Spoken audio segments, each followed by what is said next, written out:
Hello everyone, this is Leah Whitehorse, and in this recording I'm going to be exploring the astrology of December 2024.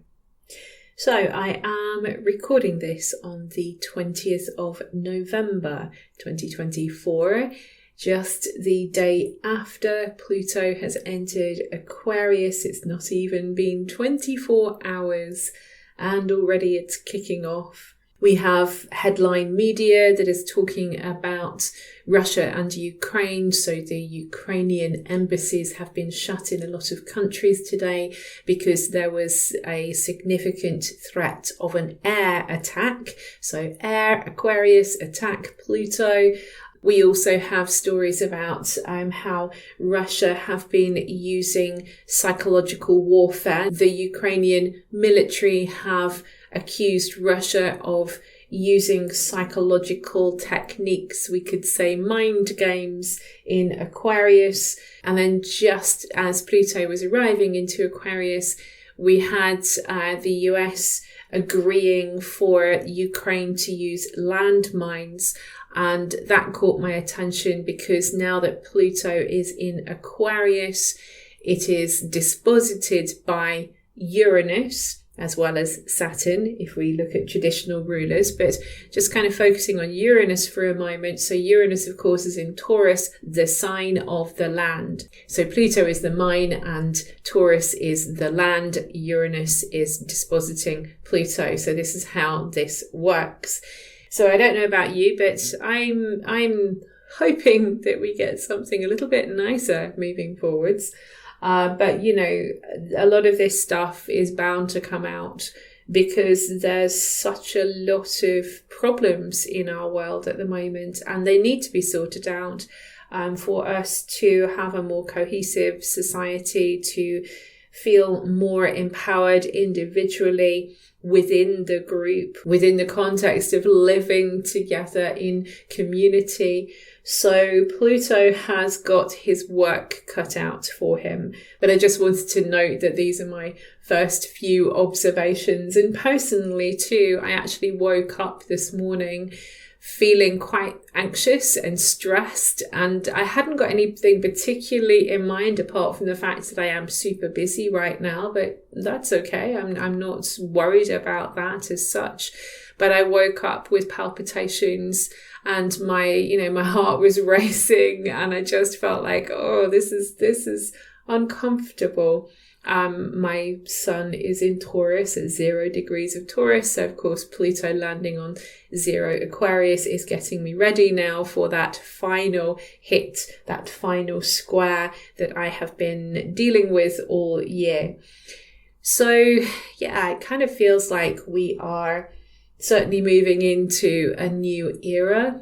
And I understand that many people in many places, for many different reasons, are feeling troubled, concerned, worried about what is coming.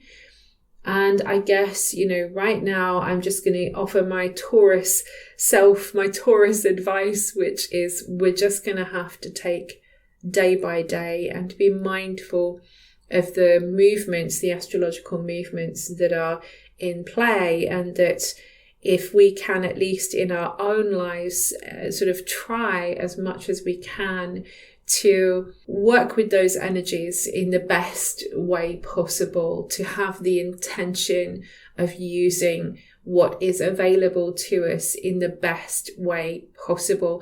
None of us are perfect. We all have bad days, and there are things that are out of our control that, we just can't do anything about.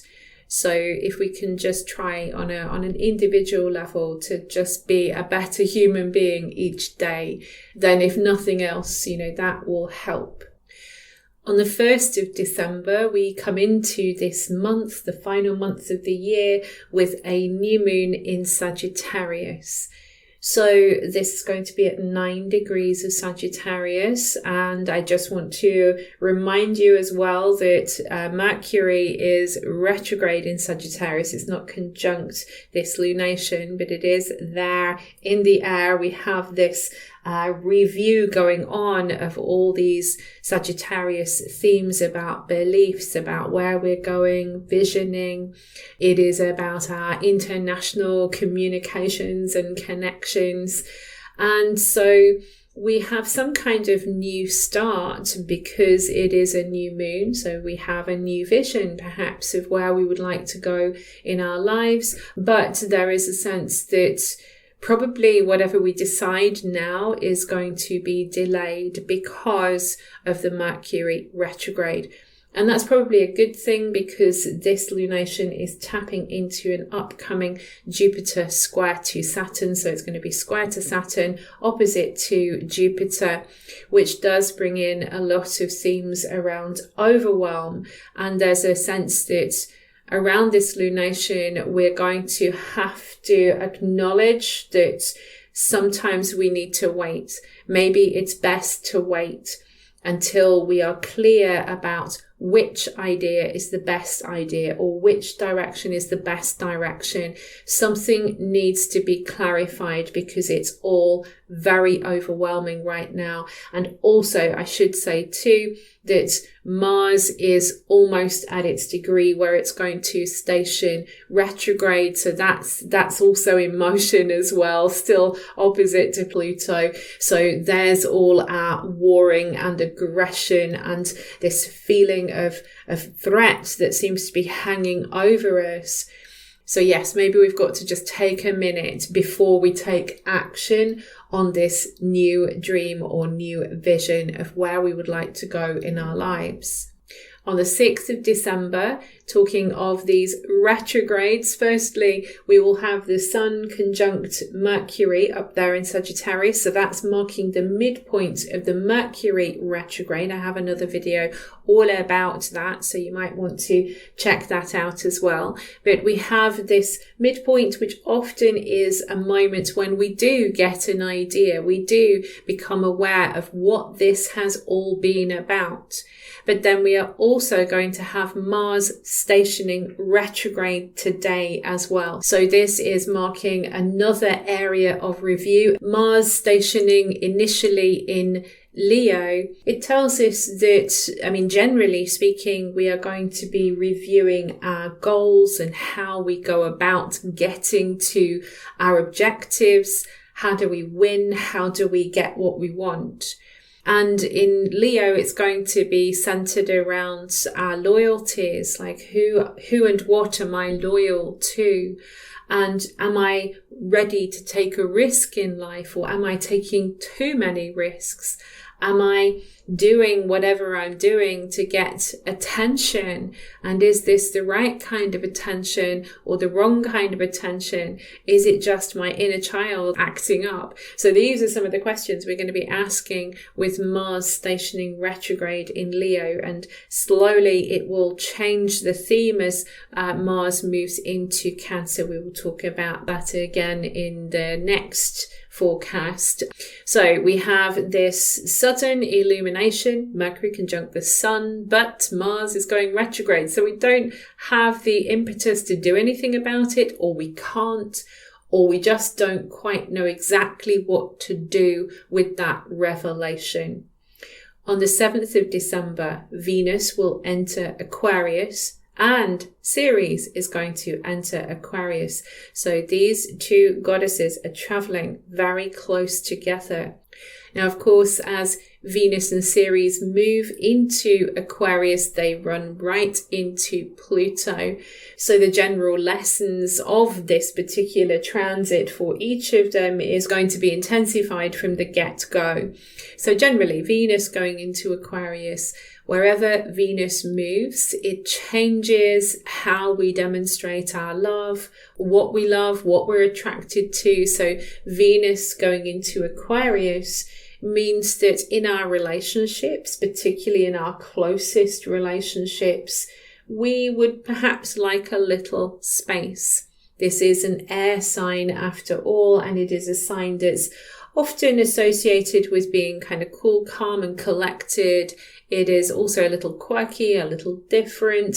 Sometimes there's an eccentricity there. So we can enjoy the company of people who are different. We might be more attracted to more modernist art or music with Venus in Aquarius. We become more experimental with our tastes with Venus going into Aquarius. Sometimes because Aquarius can be associated with the group and with friendships, and Venus going into Aquarius can favor friends over sort of romantic love, and sometimes, of course, friends can become lovers. So that's another expression of Venus going into Aquarius.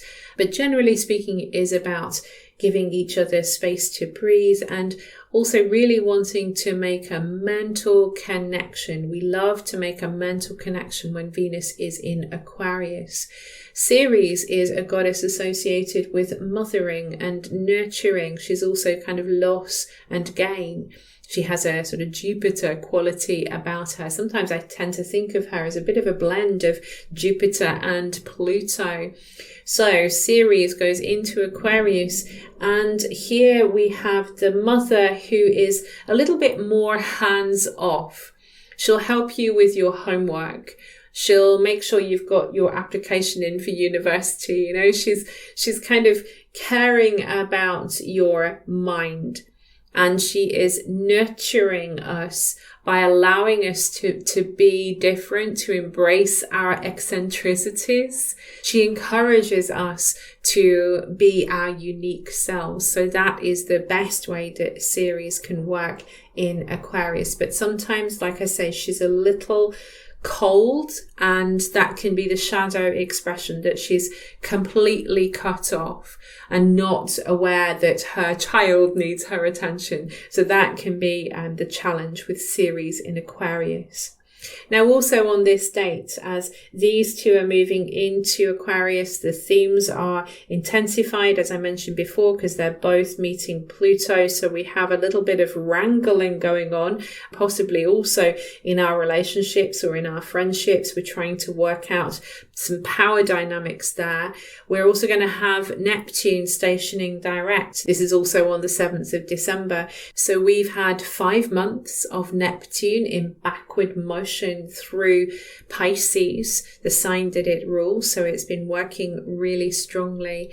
And its job, whilst Neptune was retrograde, was to unravel those dreams and ideals that are impossible, so that we can let those go, to pull back the veil so that we can actually see where we've been kidding ourselves. Now with Neptune in forward motion again, we continue the journey of Neptune spiritualizing what it touches. That is the job that Neptune has undertaken here in Pisces. It is spiritualizing the imagination. We have had enormous growth in spirituality and gurus, some good, some bad.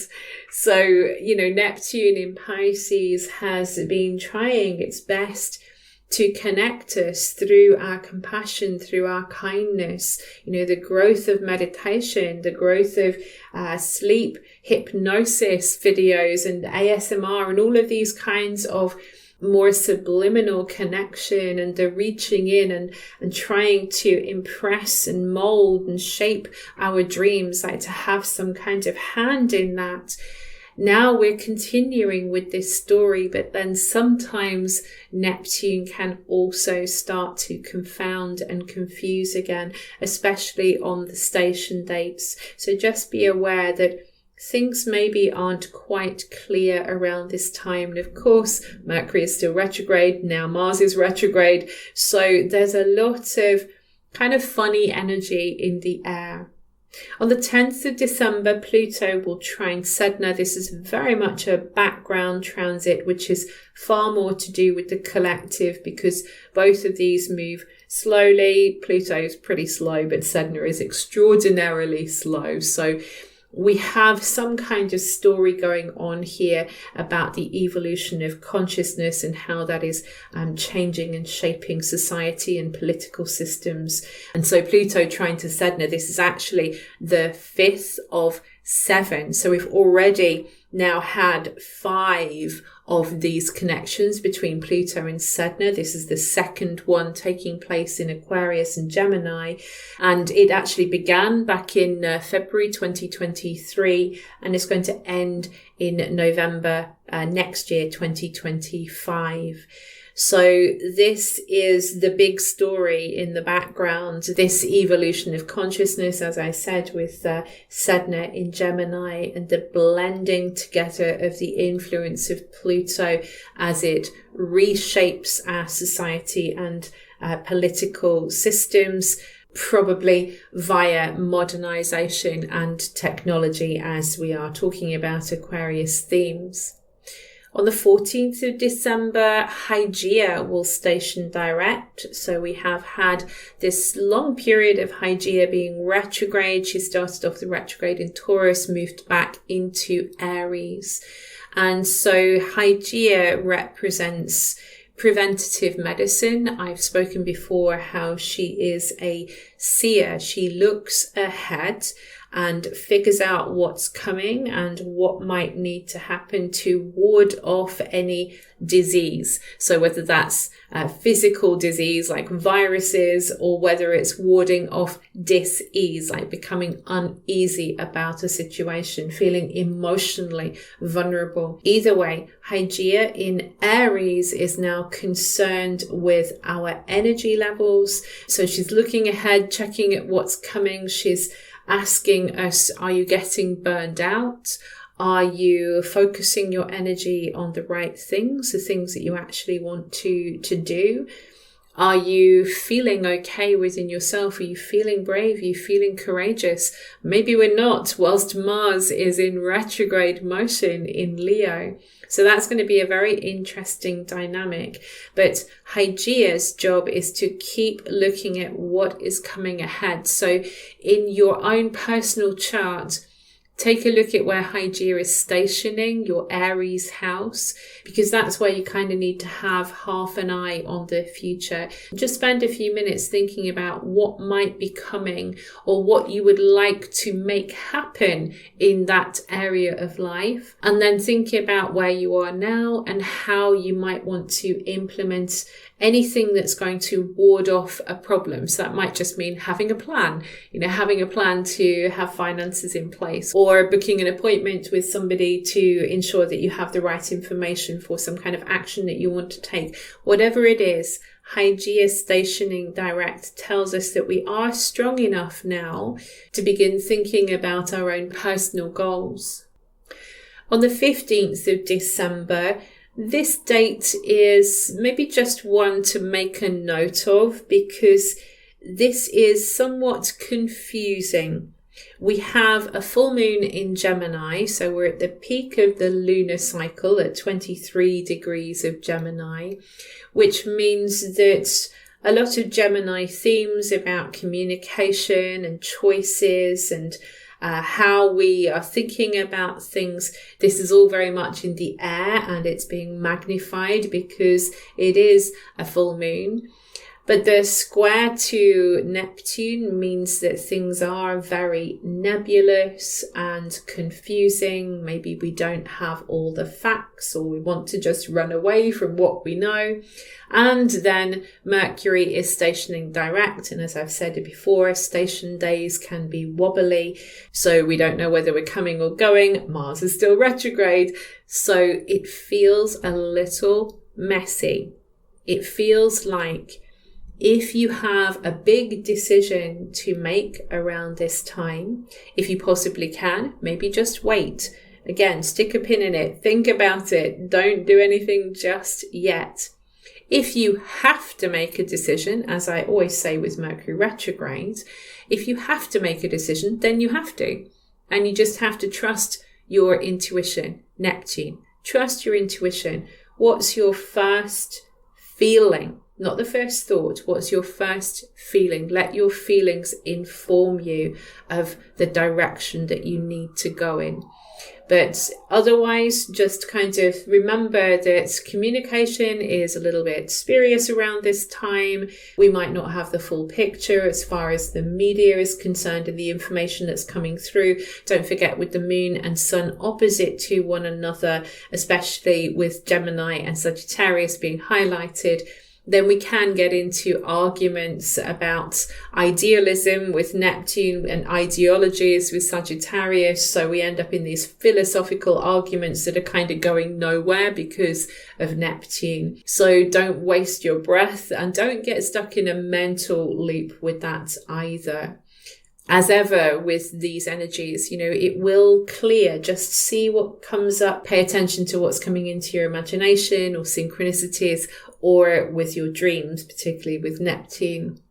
On the 21st of December, the wheel of the year turns. And now we get something a little bit more concrete because the sun is going to enter Capricorn. So here in the northern hemisphere, this is the winter solstice and the return of the light. And in the southern hemisphere, this is going to be summer solstice for you guys, where the sun is at its peak. So either way, we are celebrating the idea of light. With the sun going into Capricorn, it does illuminate Capricorn themes. We're now in Capricorn season. So this is about maturity and approaching life in a very practical way. Capricorn is an earth sign. It's the last of the earth signs. So it's a wise sign. It's a sign that's associated with the elderly and with authorities. So this is illuminating those kinds of people around us. It's also asking us to explore what we are contributing to the world out there, whether it is through parenting, whether it is through volunteering or taking care of other people, or whether it is through a career or business. Capricorn is about making our mark in some way on the world. So when the sun goes into Capricorn, it's a great time to think about what have I accomplished and what else would I like to accomplish. It's one of those things that we're often thinking of around this time of year because we're coming up to the new year. On the 23rd of December, though, I do want to mention that the sun will go into a square with the nodes. So pretty much as the sun goes into Capricorn, it is going to be activating this square to the nodes. And often on a collective level, on a mundane level, it can speak of tensions out there in the world. Bearing in mind, we have a lot of other patterning that is sort of exploring that idea as well. But sun square to the nodes can speak of problems with weather events or natural earth events, earthquakes, volcanoes, this kind of thing. So sometimes these kinds of events can occur around the sun square to the nodes. Generally speaking, the sun square to the nodes is a missed step on the karmic evolution. With the sun now being in Capricorn, it says there is something that we need to finish, a deadline that we need to reach, or it may be about taking some kind of responsibility and accountability. The sun's transit through Capricorn also speaks of these kinds of issues as well. Taking responsibility where we can, taking responsibility for our lives. Moving on the 24th of December, on Christmas Eve, Jupiter will square Saturn. This is the second of those squares. We had the first one on the 19th of August. The last one is going to be 15th of June 2025. So by that point, Jupiter and Saturn will have moved into Cancer and Aries. So this is the last square with Jupiter in Gemini and Saturn in Pisces, in these mutable signs. So Jupiter square to Saturn tells us that we are now in a process of growth. This is a waxing square, the first square between Jupiter and Saturn after their conjunction. So we have this opening where we're developing our thinking. This is Jupiter in Gemini, developing ways of communicating with one another, schooling, education. We're talking a lot about that at the moment as well. So Jupiter is now trying to spread the message or spread the words, but Saturn is some kind of restrictive force. And it's one that's maybe necessary as well, because it is Saturn after all. Sometimes when we have Jupiter square to Saturn, we can feel very frustrated. It's like the area of life where Jupiter is traveling in our own charts. We can feel like this would be great if only this over here wasn't slowing me down. This is Saturn in the other part of our chart, square to Jupiter. So we're kind of feeling frustrated because there's something that we have to say, there's a decision we need to make, and it's big and it's important, and we can do something with this. This is going to be taking us places, but Saturn is slowing us down. The inner voice is slowing us down. Something about old soul wisdom is slowing us down. It's necessary for us to slow down. Hold your horses. Pisces is ruled by Neptune. Neptune created the horse. Hold your horses, says Saturn to Jupiter. But we don't want to. We don't want to hold. We want to, give the horse a good squeeze with our legs and get going and get gone. But we can't. We've got to allow for slow growth. Jupiter square to Saturn, as frustrating as it is actually really good, because it allows time for things to develop properly as they should. It gives them form, because Jupiter in Gemini is very scattered. Remember, Jupiter is not at its best in this sign, and we've got Mercury over there in Sagittarius. So these two are in mutual reception, so they can sort of have a chat to one another about how difficult it is in each other's houses. It reminds me of watching Rich House, Poor House. It kind of feels like there is some sort of problem going on here that they can't really resolve. And so Saturn is saying, let's just take some time to figure out what you know, what you think you know, and how to apply this knowledge practically. And this is why it's a good square, even though it might not feel like that. On the 29th of December, Chiron is going to station direct as well. So now we get a lot of turnarounds as we come towards the end of the year. So we've been doing a lot of healing work, inner healing work, particularly on our sense of individuality and independence. We've been working on our courage. We've been trying to get strong again. And now Chiron says, you're strong enough. Let's get moving again. We end the month as we began the month with a new moon. This is a new moon in Capricorn on the 30th of December. And this really is the last major aspect for 2024. And it's really interesting because it feels like it's very pure, because this lunation doesn't make any major aspects to any of the main planets. Yes, you can see it is very close to Pallas Athena. So there is a conjunction to Pallas Athena, who is all about diplomacy and creative intelligence and problem solving. And it makes me feel like this chart, the purity of this chart, the sense that it is intensely focused on this very accountable, responsible negotiation that's going on with Pallas. It's kind of saying to us, we really need to focus all our attention on how to resolve these problems that we have in our own lives and also out there in the world, with as much maturity and grace as we can muster, with as much respect for each other and ourselves as we can muster. This is important. This lunation, by the way, will take place at 9 degrees of Capricorn. So this is where we end the year, this almost like sobering note, I feel, because it is in Capricorn, but with a sense that now there is potential at least for us to address some of these very big systemic problems that we have in our society, in our world, and also in our own lives, to fix some infrastructure that's not working for us. Now we can plant a seed that will hopefully grow into something that brings us greater stability moving forwards.